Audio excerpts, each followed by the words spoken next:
கர்த்தருடைய பரிசுத்த நாமத்துக்கு மகிமை உண்டாவதாக.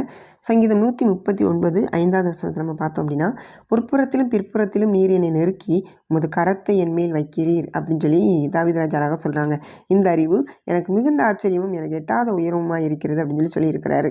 அப்போது இந்த வார்த்தையை கவனித்தோம் அப்படின்னா, முற்புறத்திலும் பிற்புறத்திலும் நீர் என்னை நெருக்கி உமது கரத்தை என் மேல் வைக்கிறீர். எங்கிட்டும் ஓட விடலை, அந்த பக்கமும் இந்த பக்கமும் எங்கேயும் ஓட விடாமல் நெருக்கத்தை கொடுத்து அவருடைய கரத்தை அவர் மேலே வைக்கிறார். தாவீது மேலே கர்த்தர் கரத்தை வைக்கிறாங்க. அப்போது இந்த இதை யோசித்து பார்த்தீங்க அப்படின்னா, உண்மையிலே அடுத்த வருஷத்தை பாருங்களேன், இந்த அறிவு எனக்கு மிகுந்த ஆச்சரியமும் எனக்கு எட்டாத உயரமாக இருக்கிறதுன்னு சொல்லியிருக்காருல்ல. உண்மைதான்.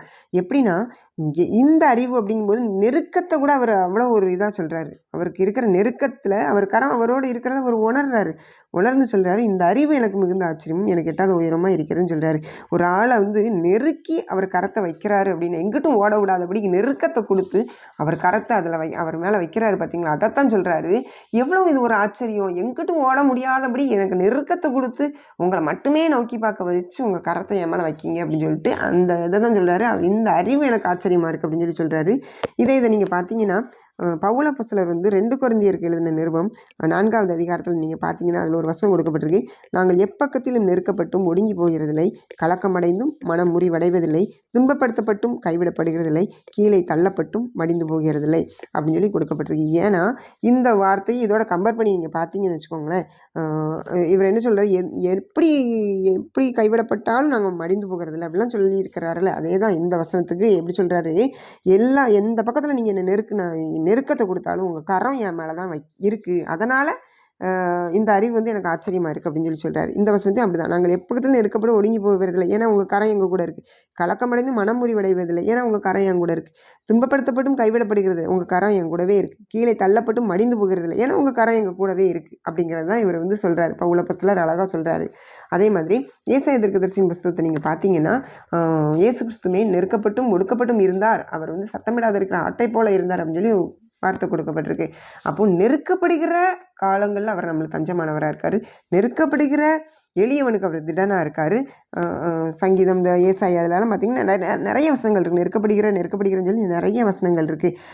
இந்த சங்கீதம் 139 அவர் தாவீது ராஜா, முற்புறத்திலும் பிற்புறத்திலும் நீர் என்னை நெருக்கி உமது கரத்தை என் மேல் வைக்கிறீர்னா, அவர் கரத்தை வைக்கிறதுக்காக நான் நெருக்கப்பட்டாலும் என்னை நெருக்கி உங்கள் கரத்தை நீங்கள் வைக்கிங்க அப்படின்னு சொல்லிட்டு இந்த அதிகாரம் முடியும் போது பாருங்களேன், வேதனை உண்டாக்கும் வழி என்னிடத்தில் உண்டோ என்று பார்த்து நித்திய வழியிலே என்னை நடத்தும். இவரே என்ன செய்கிறாரு, நெருக்கத்தில் தான் இருக்கிறாரு.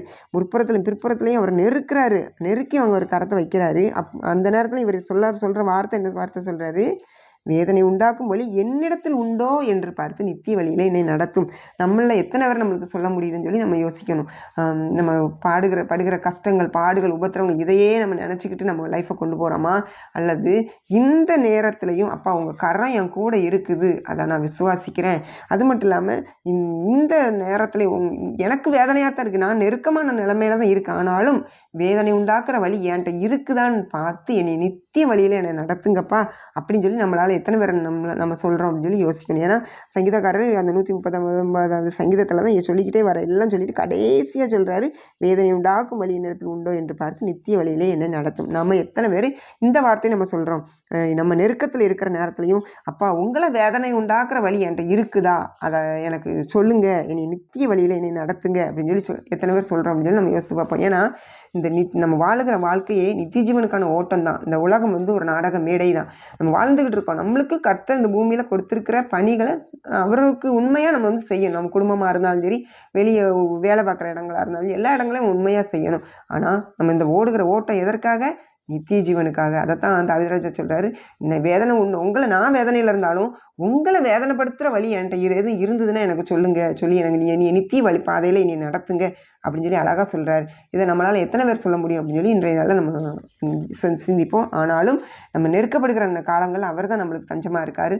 அவர் நம்மளுக்கு உதவி செய்ய வல்லவராக இருக்கிறார். சோதனைப்படுகிறவர்களுக்கு அவர் என்ன செய்கிறாரு, சோதனையோடு கூட தப்பித்துக்கொள்ள முடியாத போக்கு உண்டாக்குவார். சோதிக்கப்படுகிறவருக்கு உதவி செய்ய அவர் வல்லவராக இருக்கிறாரு. திராணிக்கு மேலே அவர் என்ன செய்ய மாட்டார்னா சோதிக்க மாட்டார். நம்மளை தெரியும் அவர் ஆராய்ந்து அறிந்திருக்கிறார் தானே நம்மளுடைய உள்ளத்தெல்லாம். இவ்வளவுதான் தாங்கும் என் பிள்ளை சோதனை, இவ்வளோதான் தாங்குவா, இதுக்கு மேலே தாங்க முடியாது அவளுக்குன்னு தெரியும் தானே. அப்போ அந்த இடத்துல அவர் உதவி செய்ய வந்துருவார். அதனால் யாருமே நம்ம யோசிக்க வேண்டாம்.